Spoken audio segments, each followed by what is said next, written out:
A mob boss punched Sammy Davis Jr. on stage in front of 3,000 people. Then Dean Martin did something that changed Vegas forever.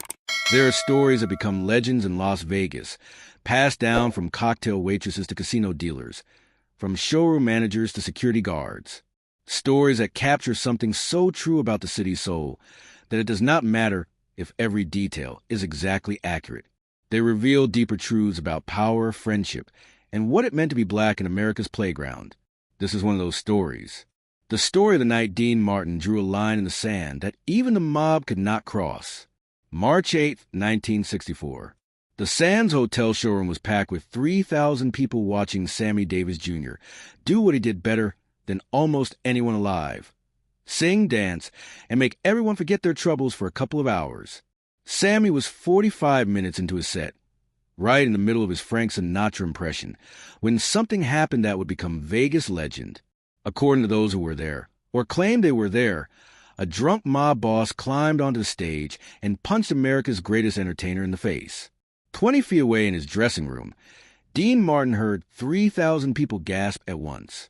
In show business, you learn what different audience sounds mean. Laughter means the joke landed. Applause means they are happy. But a collective gasp means something terrible just happened. What Dean Martin allegedly did next would become the most famous act of friendship in Vegas history. But before we get to that legendary moment, you need to understand three things: who Sammy Davis Jr. really was, what Las Vegas was actually like in 1964, and why Dean Martin was the kind of man who would risk everything for a friend. Sammy Davis Jr. was, without question, one of the most talented entertainers who ever lived. He could sing, dance, act, do impressions, play multiple instruments, and perform magic tricks. He was a complete performer who could do everything better than almost anyone else in the business. But talent was not enough in 1964 America. Sammy was also a black man in an industry, in a city that still operated on brutal racist principles that made his extraordinary success both miraculous and constantly precarious. Sammy had converted to Judaism, which added another layer of complexity to his identity in an already complicated time. He had married May Britt, a beautiful Swedish actress, which caused enormous controversy and genuine death threats from people who could not accept interracial marriage.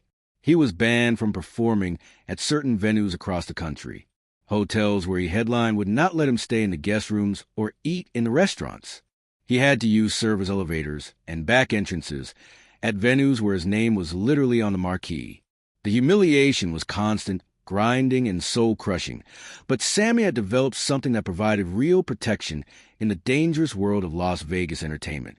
The Rat Pack, Frank Sinatra, Dean Martin, Peter Lawford, and Joey Bishop, had made it absolutely clear to anyone who mattered that Sammy Davis Jr. was their brother, and anyone who messed with Sammy would have to deal with all of them. It was not perfect protection. Sammy still faced daily racism and discrimination, but it was something real and powerful in a world that offered him very little genuine security. Frank was the leader, the one with the political connections and the volatile temper that made enemies think twice. But Dean was different. Dean was the one who never made speeches about loyalty. He just lived it quietly and completely. Las Vegas in 1964 was not the corporate-controlled, sanitized entertainment destination you know today. This was a city literally owned and operated by organized crime, where every casino, every show, and every dollar that changed hands was controlled by men who settled business disputes with violence and intimidation. The mob figure at the center of this legend, let us call him Angelo, though that was not his real name, was reportedly connected to one of the major East Coast crime families. He had significant interest in several Las Vegas casinos and was known throughout the city for two distinguishing characteristics: an exceptional ability to make money and an explosive, violent temper that became genuinely dangerous when combined with alcohol. And according to everyone who knew him, Angelo drank constantly. Angelo allegedly had a particular hatred for comedians who made jokes about organized crime figures. He interpreted any mob-related humor as personal disrespect, as someone not knowing their proper place in the rigid Vegas hierarchy. The story goes that 3 days before March 8th, Sammy had made a joke during his show. Nothing about Angelo specifically, just a general mob joke about my friends in the hospitality industry who make offers you cannot refuse. The audience had laughed appreciatively. It was a good joke, perfectly timed and delivered. But Angelo had reportedly been in the audience that night, and he had not laughed. He had been stewing about it for 3 days, getting progressively angrier and drunker, waiting for the right opportunity to teach Sammy a lesson about respect and boundaries. March 8th was a Friday night, and the Sand Shore was absolutely packed with 3,000 people who had paid premium prices to see the greatest entertainer in Las Vegas. Sammy was doing his usual show, singing, dancing, doing impressions and comedy. Everything that made him an international legend despite the obstacles he faced daily. He was about 45 minutes into his set, right in the middle of his spot-on Frank Sinatra impression. Ring-a-ding-ding, baby, when the unthinkable happened. According to the legend, Angelo, sitting in the third row with 3 of his associates, stood up abruptly.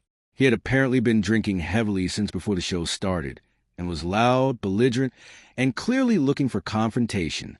People in nearby seats had noticed his increasingly aggressive behavior, but nobody dared to complain. You simply did not complain about mob bosses in 1964 Vegas.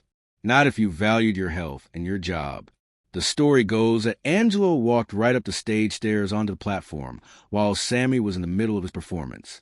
The audience initially thought it might be part of the show, perhaps some planned comedy bit or special surprise. But then they saw Sammy's face. The confusion, the fear, the sudden understanding that this was not planned and definitely not good. "You think you are funny, Sammy?" Angelo's voice allegedly boomed through the showroom. He was not using a microphone, but his rage made him loud enough for everyone to hear clearly. "You think you can make jokes about me and my associates?" Sammy reportedly took a step back, trying to process what was happening and figure out how to defuse a situation that was spiraling out of control. "Angelo, I was not talking about you specifically in my routine. 3 nights ago, you made a mob joke. I was sitting right there. I heard every word." The band had stopped playing completely. The showroom was dead silent, except for Angelo's drunken, escalating rage. Sammy raised his hands in what witnesses described as a clear attempt to calm the situation. "Angelo, listen. It was just a joke. I make jokes about everyone. Frank, Dean, myself, politicians, everyone is fair game." Angelo stepped closer, his voice getting louder and more menacing. "You are not their equal, Sammy. You are not Frank. You are not Dean. You are a..." And then, according to every version of the story, Angelo used a racial slur loud and clear in front of 3,000 shocked witnesses. The atmosphere in that showroom reportedly changed instantly. Every person present felt the weight of that word, the ugliness of it, the way it cut through the air like a blade. This was not just about show business anymore. This was about something much deeper and more dangerous. "Do not ever call me that," Sammy said quietly, but his voice carried through the completely silent room with unmistakable authority. Angelo stepped even closer, close enough that Sammy could smell the alcohol on his breath. "Or what? What exactly are you going to do? You think your Rat Pack friends protect you when they are not here? Right now, it is just you and me, Sammy." Sammy's mind was racing.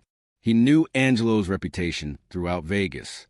He knew what this man was capable of. The stories about people who had crossed him and were never seen again.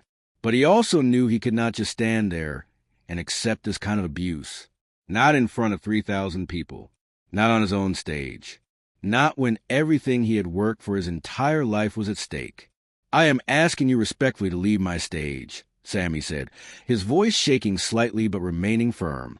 Angelo laughed. A cold, cruel sound that echoed through the silent showroom. "Asking respectfully? You do not ask me to do anything, boy." And then, according to legend, Angelo punched him. A hard right hook directly to Sammy's face. The sound echoed through the showroom like a gunshot. Sammy stumbled backward, fell hard, and landed on the stage with a sickening thud.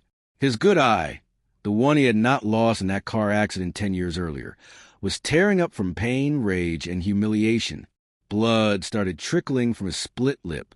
Angelo stood over him like a predator who had just brought down his prey. Get up so I can hit you again." The showroom was frozen in absolute horror. 3,000 people and nobody moved. Security guards stood at the back of the room looking at each other helplessly, not knowing what to do. You do not arrest a mob boss. You do not even approach a mob boss when he is in a rage. Not if you want to keep working in Las Vegas. Sammy was on the floor, one hand touching his bleeding lip, the other pressed against the stage, trying to decide whether he should stand up. If he stood up, Angelo would hit him again. If he did not stand up, he would be humiliated forever in front of thousands of witnesses. 20 feet away in his dressing room, Dean Martin heard that gasp from 3,000 people. Dean had been relaxing between shows, having a quiet drink, getting ready to surprise Sammy after his performance. They had plans to grab dinner at their favorite off-strip restaurant. Maybe hit a couple of tables afterward, just two friends enjoying their Friday night like they did every week. But that gasp, that sound of collective horror and disbelief. Dean knew immediately that something was very wrong. He opened his dressing room door and could hear voices from the stage. Sammy's voice, scared and shaken. Then another voice, angry and slurred with alcohol. And then he heard that racial slur cut through the air like a knife through silk. Dean's jaw tightened. Without hesitation, he started walking toward the stage entrance.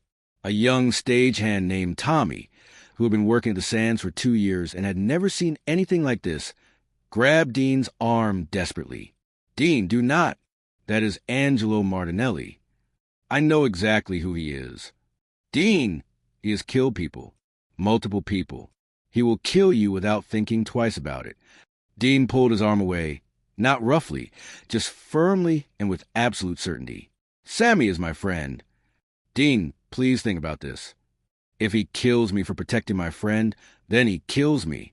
Dean pushed through the curtain and walked onto that stage with the calm confidence that had made him a star. The first thing he saw was Sammy on the floor, blood on his lip, looking smaller and more vulnerable than Dean had ever seen him. The second thing he saw was Angelo standing over him like some kind of predatory animal.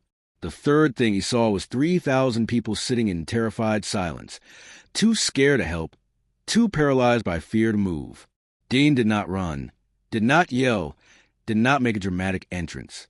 He just walked calmly onto that stage, his voice cutting through the silence like a perfectly tuned blade. "Get your hands off my friend."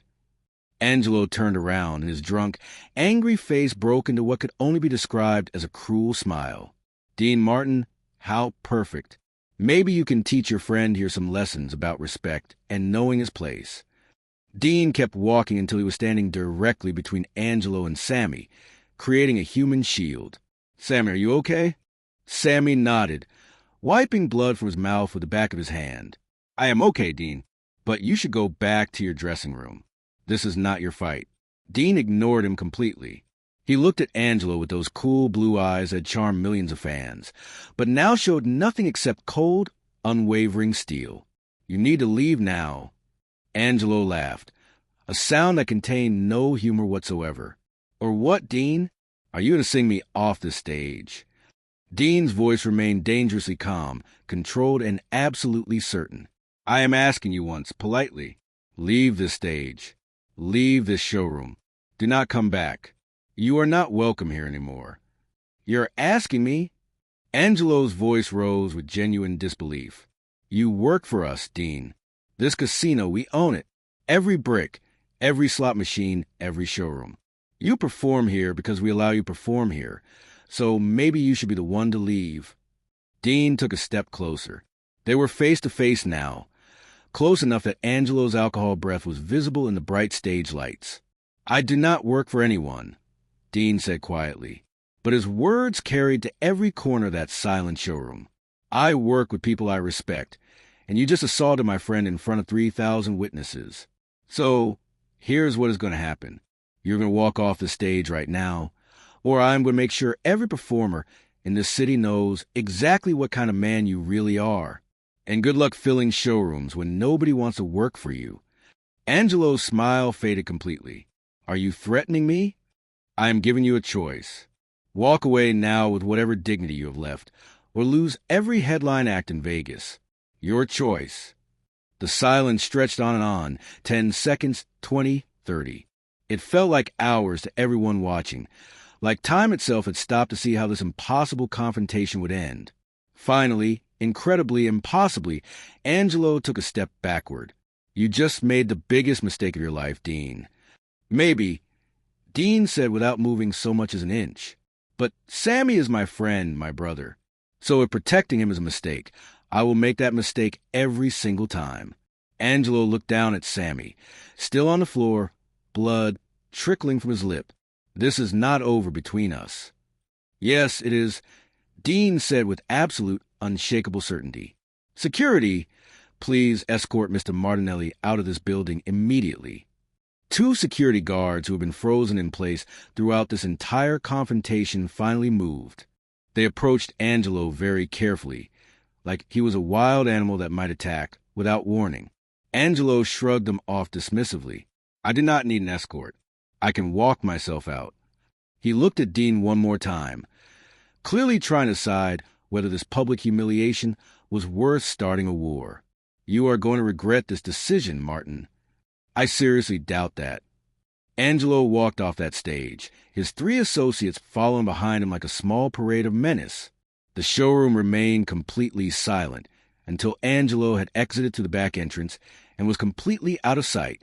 Then, slowly, like sunrise breaking over the desert, applause started. One person clapping, then 10, then 100. Within seconds, all 3,000 people were on their feet, giving Dean Martin what many witnesses later described as the loudest, longest, most emotional standing ovation of his entire legendary career. Dean helped Sammy to his feet with gentle hands. "You okay, pal?"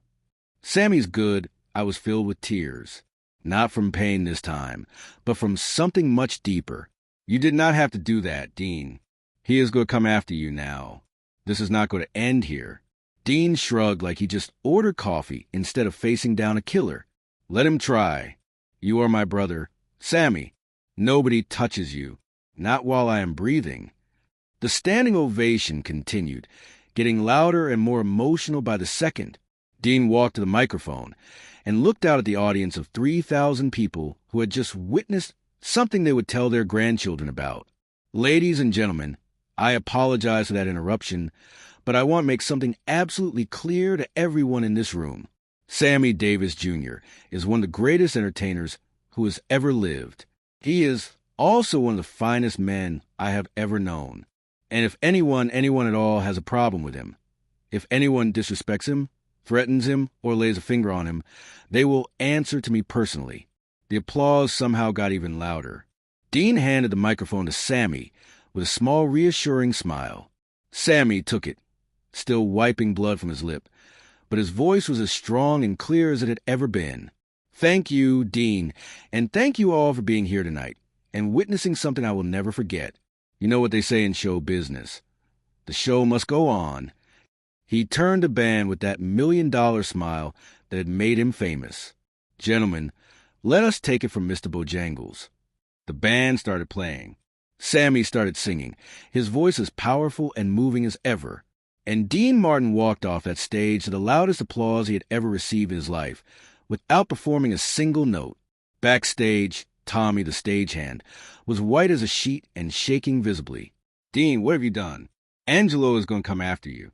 He is going to come after all of us. Angelo is going to do whatever Angelo is going to do," Dean said with perfect calm. "But he learned something important tonight.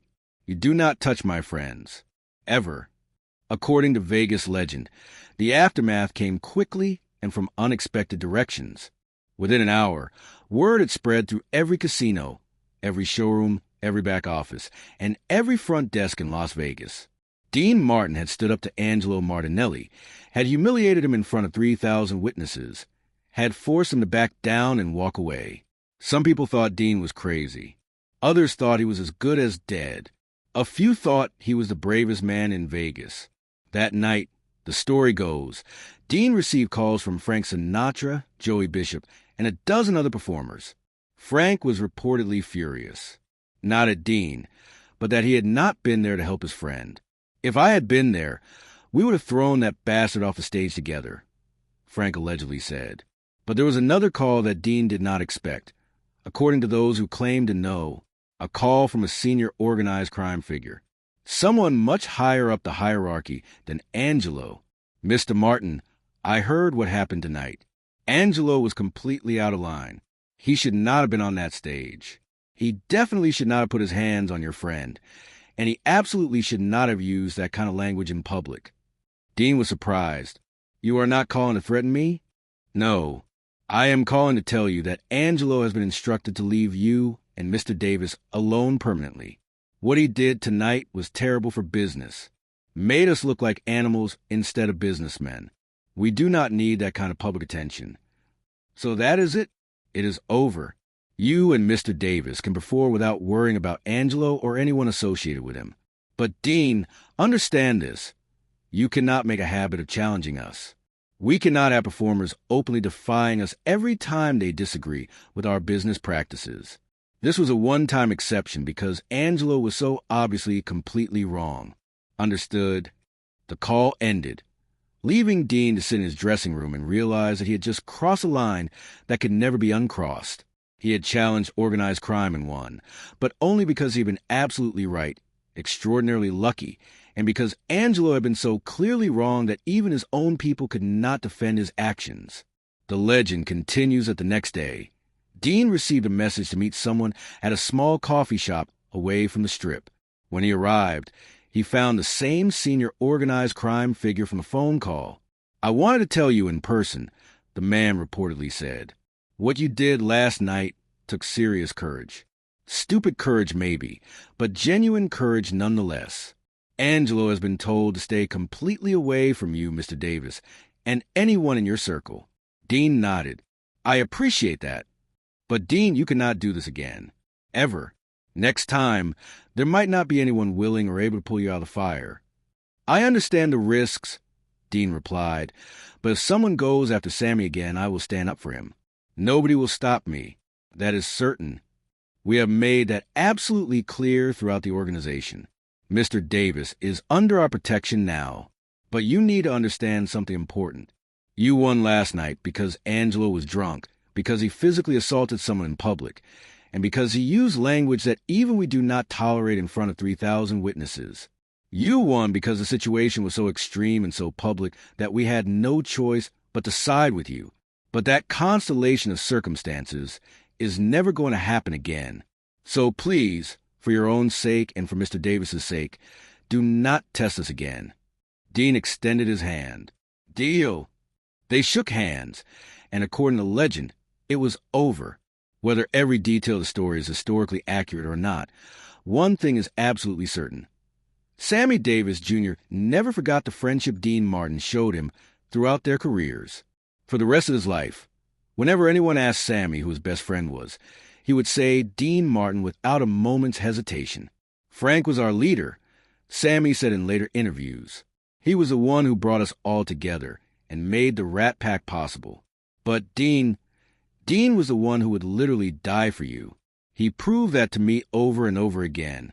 He was willing to stand between me and the world when I needed protection. That is not just friendship. That is brotherhood. The night of March 8, 1964, whether it happened exactly as legend tells it or not, represents something true and important about Las Vegas, about friendship, and about what it meant to be black in America during that complicated time. Whether Dean Martin literally faced down a mob boss on stage, or simply stood by his friend through countless smaller acts of loyalty and courage, the story captures something essential. In a world where everyone looked the other way when powerful men abused their power, Dean Martin looked straight ahead and said, "Not today. Not my friend. Not on my watch." That is what made Dean Martin truly cool. Not the suits, not the songs, not the effortless swagger.